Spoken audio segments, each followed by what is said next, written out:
성도님 안녕하세요. 네.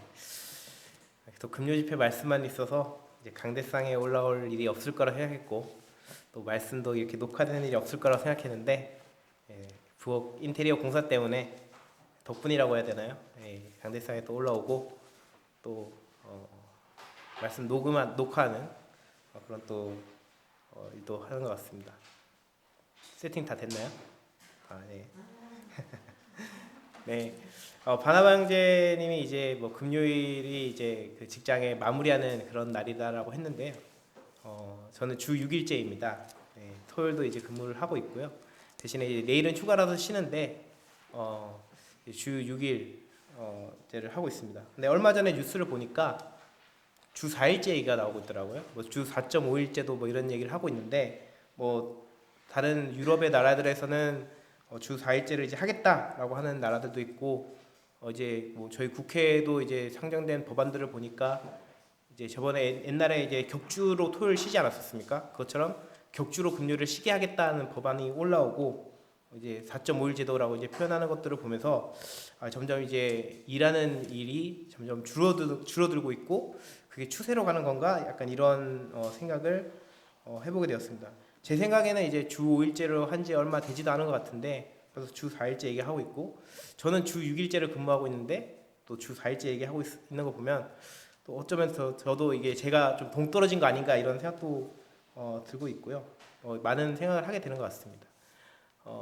근데 성도님도 혹시 교회에서도 주 5일째가 있었던 거 아십니까? 네. 뭐 모든 교회들이 그랬던 건 아닌데 이제 제가 이제 중고등학교 때만 하더라도 이제 화요일 날은 성경 공부를 하러 교회에 오시고 수요일 금요일은 이제 집회 때문에 오시고 또 토요일 날은 또 친교 시간 혹은 청년들은 청년회 하러 또 오고 주일은 이제 예배 드리러 오고 이렇게 주 5일째다 이렇게 농담으로 이제 하시는 성도님들이 많이 계셨는데요. 이제 이 근무가 이제 주 5일, 주 4일 가는 것처럼 교회에 나오는 그런 횟수도 점점 줄어들고 있는 것 같습니다. 근데 아이러니하게 성경 공부가 줄어들었고요. 그 다음 번째로 기도 집회가 이제 없어지기 시작하는 것을 보게 됩니다. 왜 이런 현상들이 생기는 걸까요? 많은 이유가 있을 것 같지만 제 생각엔 그렇습니다. 바쁜 현대 사회를 핑계로 또 점점 줄어드는 것도 있고 또 인식의 차이가 있는 것 같습니다. 성도님들은 어느 집회가 제일 중요하다고 생각하시나요? 주일 예배를 떠올리시는 분들이 많을 겁니다. 그 다음 번째로는 수요 말씀 집회, 그 다음 번째로는 금요 기도 집회 순으로 이제 생각하시는 분들이 많을 텐데요. 그거는 이제 성도님들 오시는 숫자만 봐도 알 수 있는 것 같습니다. 주일 예배 때 제일 많이 오시고요. 그 다음 번째로 수요 집회 때, 그 다음 번째로 많이 오시고, 그다음에 주일 금요 집회를 많이 안 오시는 그런 것들을 보게 되면서 또 다른 교회들은 금요 집회 하도 성도님들이 안 오시니까 수요 집회, 말씀 집회 끝나고 기도 집회를 또 하는 그런 교회들도 있고요. 아예 기도 집회를 없애버린 그런 교회들도 있는 것을 보게 됩니다. 근데 저희는 안산동교회는 기도 집회를 하고 있지 않습니까? 근데 어떤 집회가 중요하다 이런 인식에서 벗어나서 수요 집회도 중요하고 기도 집회도 중요하고 물론 말씀 주일 예배도 중요하다. 모든 집회가 다 중요하다는 인식을 가지고 또 이 기도 집회를 그만두지 않고 없어지지 않고 계속 해 나갔으면 좋겠다는 그런 바람이 있습니다. 오늘은 이 기도 집회를 계속 이어졌으면 하는 바람과 그런 소원을 담아서 왜 기도 집회를 계속 해야 되는가? 우리는 기도를 왜 해야 되는가에 대해서 좀 간단하게 살펴보고자 합니다. 첫 번째로는 데살로니가전서 5장 말씀입니다. 데살로니가전서 5장입니다. 데살로니가전서 5장 16절에서 18절인데요. 신약성경 333페이지입니다. 제가 읽어드리겠습니다.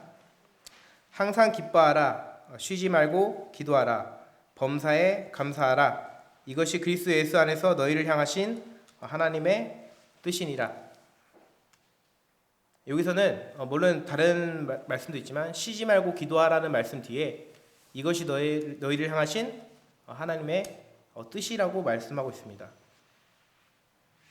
쉬지 말고 기도하라. 이거는 간곡한 부탁이나 이런 게 아니라 명령입니다. 뭐 해라라는 명령이죠.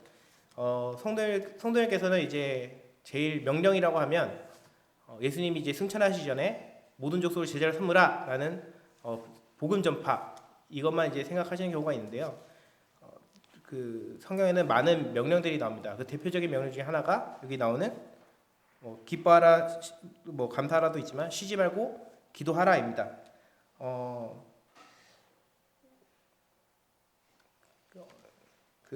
저희 이모가 있는데요. 교파교회 다니는 이모가 있는데 저희 이모는 쉬지 않고 정말 기도합니다. 새벽에 나가서 새벽 기도를 하시고요. 그리고 아침에 기도하고 또 점심 때 또 기도하고 저녁 때 기도하고 또 잠잘 때 또 기도합니다. 그래서 뭘 그렇게 기도할 게 많으세요라고 물어봤더니 매일 똑같은 루틴은 아니지만 아침에는 제 가족들과 친척들을 위해서 기도하고 아침 때는 이제 자기 자신을 위해서 기도하고 점심 때는 교회 성도들을 위해서 기도하고 그 저녁 때는 이웃들을 위해서 기도하고 이게 밤에 자기 전에는 오늘 하루를 되돌아보면서 이제 기도한다는 그런 얘기를 들은 적이 있는데요. 정말 쉬지 않고 기도합니다. 시간 날 때마다 기도하실 것 같아요. 전화해서 보면 뭐 하고 계세요라고 물어보면 기도하고 있어. 안 그래도 너를 위해서 기도하고 있어. 이런 얘기를 많이 하시는데요. 물론 이제 극성적으로 이상한 방언 같은 걸 하면서 기도하는 거는 보기가 안 좋지만 실제로 이모한테 물어봐도 자기가 남들이 하니까 한다고 하더라고요. 그냥 있어 보이기 위해서 한다고 하는데 그런 것들은 차차하고서라도 쉬지 않고 기도하는 모습들은 교파교회 이제 사람들이 대다수가 그러고 있는데 쉬지 않고 기도하는 것들은 좀 본받을 필요가 있다고 생각합니다.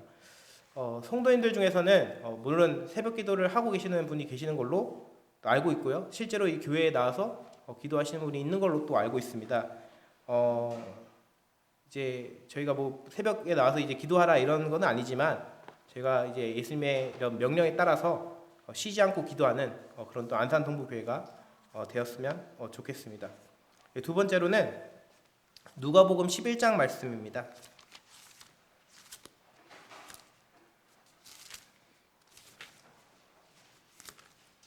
누가복음 11장 1절 말씀입니다. 1절만 읽겠습니다.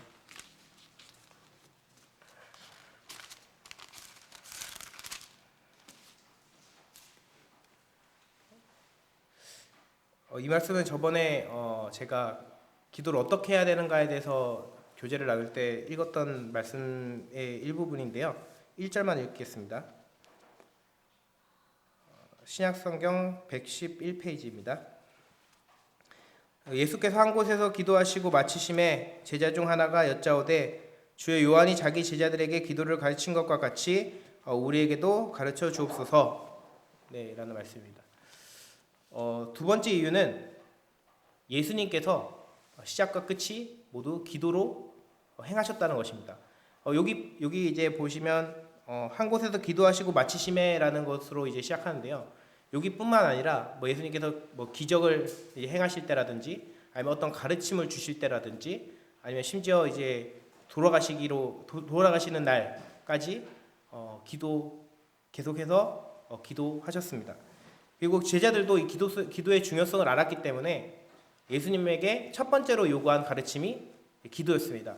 요한이 그의 제자들에게 기도를 가르쳐 준 것 같이 제자들에게도 기도를 가르쳐 달라. 그래서 이제 예수님께서는 이제 그 주기도문으로 알고 있는 그런 그 기도에 대한 가르침을 이제 주시는데요. 이제 제자들이 이제 기도에 대한 중요성을 알았던 것처럼 그리고 예수님께서 모든 일을 하시기 전에 기도하셨던 것처럼 저희도 항상 기도하는 자세를 가져야 되겠습니다.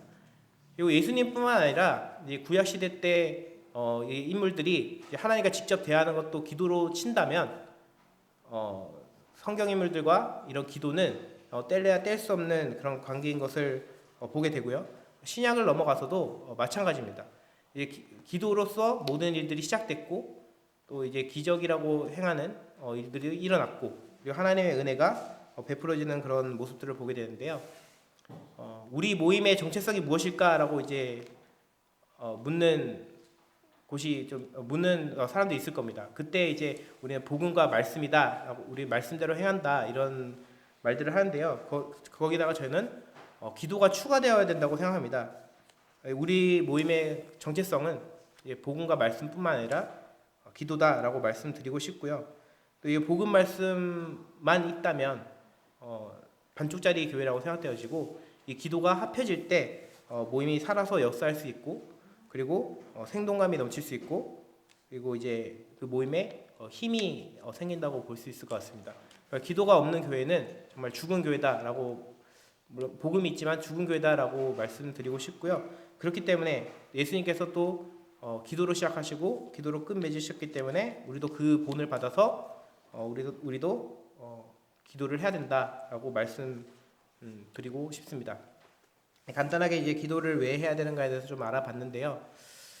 또 이제 제가 또 기도를 중요하게 여기는 이유에 대해서 또 간단하게 좀 말씀드리고 이 기회가 흔하지 않기 때문에 마치겠습니다. 제 이름이 이제 주은인데요. 이름은 주님의 은혜입니다. 주님의 은혜인데 왜 제 이름이 주은이 되었나만 간단하게 설명드리고 내려가겠습니다.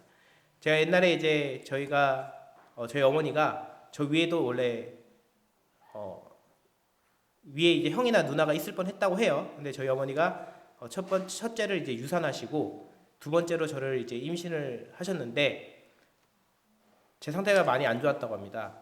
제 상태가 많이 안 좋아서 어쩔 수 없이 살기 위해서 제왕절개를 해서 이제 제가 태어나게 되었는데 미숙아로 이제 태어나게 되었는데 미숙아로 태어났을 때도 상황이 너무 안 좋아서 의사 선생님께서 가망성이 없다. 인큐베이터에 이제 들어가게 되는데 살 가능성이 없다. 마음의 정리를 하셔라. 이런 식으로 이제 하셨다고 해요. 그래서 인큐베이터에 있는 저를 보고 부모님께서 계속 우셨다고 하는데 그때 이제 성도님들께서 그때 당시에는 지금은 이제 울산 중구교회고 옛날에 영남 예배당이었는데 그 영남 예배당 때 이제 성도님들께서 정말 밤낮으로 정말 기도를 해주셨다고 해요. 그래서 모일 때마다 제가 이제 무사히 이제 건강해질 수 있도록 이제 기도 하셨다고 합니다. 그래서 의사 선생님께서는 이제 저는 이제 살 가능성이 없으니까 마음의 정리를 하라고 했는데 이제 하루하루 하면 할수록 제가 이제 회복해가지고 제가 결국에는 이제 건강하게 이제 태어나게 되는 그런 기적이라고 하면 기적인데 그런 일이 있었는데요. 그래서 이제 그때 이제 그 영남 예배당 때 장로 형제님으로 계셨던 추상현 형제님께서 얘는 정말 주님의 은혜로 이제 살아났다 해서 이제 주은이라고 이제 주님의 은혜다라고 해서 제 이름을 지었는데요. 그때 이제 저희 어머니께서 사무엘상을 많이 보셨다고 해요. 한나의 기도라고 하죠.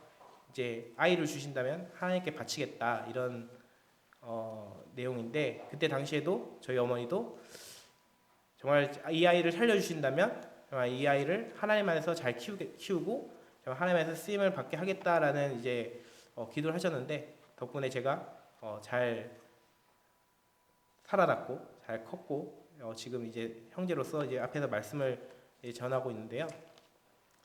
이게 제가 그런 이제 비하인드 스토리, 출생에 대한 비하인드 스토리가 있기 때문에 정말 성도님들의 이제 기도 힘이 얼마나 큰지 실제로 경험해봤고 알고 있습니다.